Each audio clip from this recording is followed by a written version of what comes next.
بسم اللہ الرحمن الرحیم۔ السلام علیکم ناظرین، میں ہوں شکیل انجم، حاضر خدمت ہیں اپنے YouTube channel minute to minute Urdu پر نئے ویلاگ کے ساتھ۔ آج کے ویلاگ میں ہم بات کریں گے ملک میں ہونے والے نئے انتخابات کے حوالے سے۔ اس کے علاوہ میاں نواز شریف کو اپنی بی اے کی ڈگری کی ضرورت کیوں پڑی، آیا کیا انہوں نے کوئی نوکری کرنی ہے یا پھر اس کے پیچھے کیا وجوہات ہیں، یہ بھی اپنے ناظرین کو بتائیں گے۔ اس کے علاوہ مسلم لیگ نون میں جو اختلافات سامنے آئے ہیں انٹرا پارٹی الیکشن کے حوالے سے، جو اہم ان کے عہدیداران تھے وہ اس جو اجلاس ہوا تھا پارٹی الیکشن کے حوالے سے، اس میں وہ لوگ شامل نہیں ہوئے۔ اس کے علاوہ ہم بات کریں گے کہ جو حکومت نے ٹارگٹ سیٹ کیا تھا زراعت کے حوالے سے، خاص طور پر کپاس کے حوالے سے، اور بڑی میسو کمپین چلائی حکومت نے کہ اس وقت ریکارڈ رقبے پر کپاس کاشت کی جائے گی، اور اس کا جو ہدف مقرر کیا تھا وہ 48 لاکھ ایکڑ تھا۔ اور اس ہدف کے حوالے سے کیا سٹوری ہے اور کیوں جو ہے پیسٹیسائڈ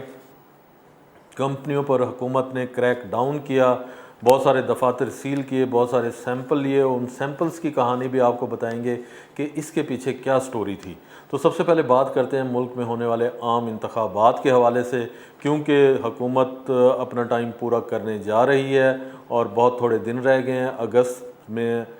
جو موجودہ اسمبلی ہیں وہ اپنی مدت پوری کر لیں گی، لیکن اس کے حوالے سے جو مسلم لیگ نون ہے وہ بہت زیادہ کنسرن ہے، اور وہ چاہتی ہے کہ ان کے جو قائد ہیں میاں نواز شریف وہ لندن سے پاکستان آئیں اور وہ آ کر جو 2023 کے انتخابات کی مہم ہے اس کو وہ لیڈ کریں۔ ان کا یہ خیال ہے کہ جو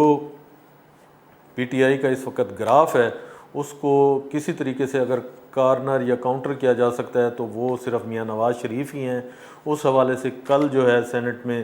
ایک نیا الیکشن ترمیمی بل بھی پیش کیا گیا ہے جس کو منظور کر لیا گیا ہے، اور اس سے لگتا ہے کہ میاں نواز شریف کے پاکستان آنے کی راہ ہموار کی جا رہی ہے، اور جو ان کے رہنما ہیں ان کی جانب سے یہ بات کی جا رہی ہے کہ میاں نواز شریف جلد پاکستان میں ہوں گے اور وہ انتخابی مہم کو لیڈ کریں گے۔ اس حوالے سے جو انٹرا پارٹی الیکشن ہوا اس میں بھی یہ بات کی جا رہی تھی کہ مسلم لیگ نون جو پہلے الیکشن کے حوالے سے کوئی بات نہیں کرتی تھی جنرل الیکشن کے حوالے سے، اور ان کی کوشش تھی کہ اس الیکشن کو آگے لے کر جایا جائے، لیکن اب یہ لگتا ہے کہ مسلم لیگ نون نے کچھ سنجیدگی اختیار کی ہے اور وہ اپنی حکمت عملی بنا رہی ہے کہ اگلا الیکشن جو ہے وہ کن بنیادوں پر لڑا جائے گا، اور کس طریقے سے جو پی ٹی آئی کا اس وقت ووٹ بینک ہے اس کو کس طریقے سے اپنی جانب اٹریکٹ کیا جائے گا۔ میاں نواز شریف کس نئے سلوگن کے ساتھ پاکستان آئیں گے، اور وہ جو ہے اپنی انتخابی مہم میں کون سا نعرہ استعمال کریں گے، یوتھ کو کس طریقے سے اٹریکٹ کریں گے۔ اس کے حوالے سے انہوں نے جو نوجوان ہیں ان کو قرضے دینے کے حوالے سے بھی بات کی ہے، جو لیپ ٹاپ سکیم ہے اس کو بھی شروع کیا جا رہا ہے۔ اس کے علاوہ دیکھتے ہیں کہ مسلم لیگ نون جو مہنگائی ہے ملک میں اس کے لیے وہ کیا کرنے جائے گی، اس کا توڑ اس کے پاس کیا ہے۔ روس سے سستا تیل بھی آ گیا، آذربائیجان سے سستی گیس کے بھی معاہدے ہو گئے ہیں۔ وزیر اعظم شہباز شریف گئے تھے آذربائیجان، انہوں نے وہاں پر معاہدے کیے ہیں، لیکن دیکھنا یہ ہے کہ ان کے یہ جو معاہدے ہوئے ہیں، سستا تیل آیا ہے، سستی گیس آ رہی ہے، اس کے ثمرات کب عوام کو ملیں گے۔ لیکن اصل مسئلہ گورننس کا ہے، جب تک گورننس ٹھیک نہیں ہوگی میں یہ سمجھتا ہوں کہ مہنگائی پر قابو نہیں پایا جا سکتا۔ جو اس وقت ملک میں سیاسی لڑائی ہے اس کا جو سب سے زیادہ فائدہ اٹھایا اس ملک میں وہ بیوروکریسی نے اٹھایا ہے، اور جو ذخیرہ اندوز تھے، منافع خور تھے، تاجر طبقہ تھا، ان لوگوں نے بھرپور کمائی کی ہے۔ اس ساری سیاسی لڑائی کا جو چیک اینڈ بیلنس ہوتا تھا، اسٹیٹ کی ریٹ ہوتی تھی، اسٹیٹ جو ہے چیک کرتی تھی کہ کہاں پر جو ہے ذخیرہ اندوزی ہو رہی ہے، کہاں پر نرخ جو ہے وہ زیادہ وصول کیے جا رہے ہیں، وہ سارا کا سارا سسٹم جو ہے اس سارے 2018 سے لے کر 2023 میں کولیپس دکھائی دیا ہے۔ وہاں پر ہمیں کوئی حکومت کی ریٹ دکھائی نہیں دی، تو اس لیے سب سے بڑا مسئلہ جو ہے اس وقت گورننس کا ہے، اور گورننس کے بغیر میں یہ سمجھتا ہوں کہ حکومت مہنگائی کو کنٹرول نہیں کر سکے گی۔ دوسرا بڑا المیہ یہ ہے کہ حکومت اپنی مدت پوری کرنے جا رہی ہے، اس کے بعد نگران سیٹ اپ ہوگا۔ آیا یہ نگران سیٹ اپ مسلم لیگ نون کے کنٹرول میں ہوگا یا نہیں ہوگا، کیونکہ اس سے پہلے آپ نے دیکھا کہ جو بائی الیکشن ہوا تھا، جب ڈسکوالیفیکیشن آئی تھی 15 سے زائد ایم پی ایز کی جنہوں نے ووٹ کیا تھا حمزہ شہباز کو سی ایم کے الیکشن میں، تو اس وقت بھی پنجاب کا جو اسٹرانگ ہولڈ تھا، تصور کیا جا رہا تھا یہ ساری سیٹیں مسلم لیگ نون بآسانی جیت جائے گی، لیکن وہ سیٹیں تمام کی تمام مسلم لیگ نون ہار گئی تھی، اور جس کے نتیجے میں پی ٹی آئی کو اکثریت ملی، جو سادہ اکثریت صوبائی اسمبلی میں پیپلز پارٹی کے پی ٹی آئی کے پاس نہیں تھی، وہ سادہ اکثریت ان کو ملی، اور جس کے نتیجے میں چودھری پرویز الہی جو ہے وہ دوبارہ چودھری پرویز الہی وزیر اعلیٰ پنجاب بنے تھے۔ تو یہ ساری باتیں مسلم لیگ نون کے ذہن میں موجود ہیں کہ پنجاب جو ان کا قلعہ تھا اس میں بھی دراڑ پڑی تھی، اور جب عدم اعتماد کے بعد تو پھر بہت زیادہ گراف جو ہے وہ عمران خان صاحب کا بڑھا، لیکن ان ساری چیزوں کا توڑ اب مسلم لیگ نون نے کرنا ہے۔ جیسا کہ کل ہم نے بتایا کہ میاں شہباز شریف جو ہے وہ لندن بھی جا رہے ہیں، جہاں پہ وہ اپنے بڑے بھائی اور مسلم لیگ نون کے قائد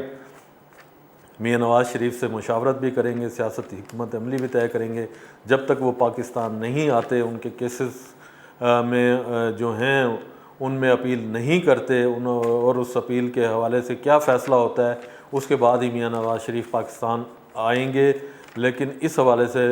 شہباز شریف صاحب بھی لندن جا رہے ہیں، وہ بھی اپنے بھائی سے گائیڈ لائن لے کر آئیں گے، لیکن اب تک کی جو سچویشن ہے، صورتحال ہے، اس سے یہ لگتا ہے کہ میاں نواز شریف اب ذہنی طور پر تیار ہیں، اور انہوں نے سوچ لیا کہ وہ جلد پاکستان آئیں اور آ کر اپنی پارٹی کی باغ دوڑ سنبھالیں، اور وہ انتخابی سیاست دوبارہ شروع کرنا چاہ رہے ہیں۔ جو میاں نواز شریف نے ڈگری ڈپلیکیٹ اپنی بنوائی ہے بی اے کی پنجاب یونیورسٹی سے، اس کے پیچھے بھی یہی کہانی ہے۔ انہوں نے اب اس عمر میں کوئی نوکری تو نہیں کرنی، اس کے پیچھے یہی کہانی ہے کہ وہ اپنی ڈاکومنٹیشن جو ہے وہ پوری کر رہے ہیں، کہ جو انہوں نے اپنے ڈاکومنٹس الیکشن کمیشن کو بطور امیدوار جمع کرانے ہیں، تو اس میں تمام کاغذات مکمل ہونے چاہیے، تو وہ بی اے کی ڈگری بھی ان ڈاکومنٹیشن کا حصہ ہے، اس لیے انہوں نے اپنی بی اے کی ڈگری جو ہے وہ حاصل کی ہے۔ اب بات کرتے ہیں پاکستان کی زراعت کے حوالے سے، اور خاص طور پر کپاس، جس کو ہم وائٹ گولڈ بھی کہتے ہیں، اور جس کا ملک کی معیشت میں بہت بڑا کردار ہے کپاس کا، اور ریڑھ کی ہڈی کی حیثیت سے رکھتی ہے پاکستان میں زراعت۔ اور زراعت جو ہے واحد ایک سیکٹر ہے جو اس ملک کو ابھی بھی بچا سکتا ہے، اگر حکومت فوکس کر لے کہ انہوں نے زراعت کو فوکس کرنا ہے، اور زراعت ہی اس ملک کو پہلے بھی اگر اس ملک کو بچایا ہے، ملک کے اندر پہلے بھی ریسیشن آئے ہیں معاشی اعتبار سے، لیکن اس ملک کو ہمیشہ اگر بچت ہوئی ہے تو زراعت کی وجہ سے ہوئی ہے، لیکن بدقسمتی سے ہم نے دیکھا کہ پچھلے کئی دہائیوں سے زراعت کو اس طریقے سے فوکس نہیں کیا جا رہا جس طریقے سے کیا جانا چاہیے تھا۔ اب حکومت نے ایک کیمپین چلائی ہے کہ 48 لاکھ ایکڑ پر ہم کپاس کاشت کر چکے ہیں، لیکن یہ جو اعداد و شمار ہیں ان میں تضاد پایا جا رہا ہے۔ اصل جو فگر ہے وہ ہے 24 لاکھ ایکڑ کا، اور حکومت نے اپنے ان فگرز کو بچانے کے لیے وہ سارا کا سارا ملبہ ڈال دیا ہے پیسٹی سائیڈ کمپنیوں پر، ان کے خلاف کریک ڈاؤن کیا ہے، کیونکہ حکومت یہ فگر اناؤنس کر چکی تھی کہ 48 لاکھ ایکڑ پر کپاس کاشت ہو چکی ہے، لیکن ایکچوئل فیکچوئل جو سٹوری ہے وہ یہ ہے کہ 24 لاکھ ایکڑ پر کپاس کاشت ہوئی ہے، اور باقی جو فگر تھے وہ بالکل غلط ہیں۔ ان فگر کو غلط ثابت کرنے کے لیے، ان فگرز کو غلط ثابت کرنے کے لیے حکومت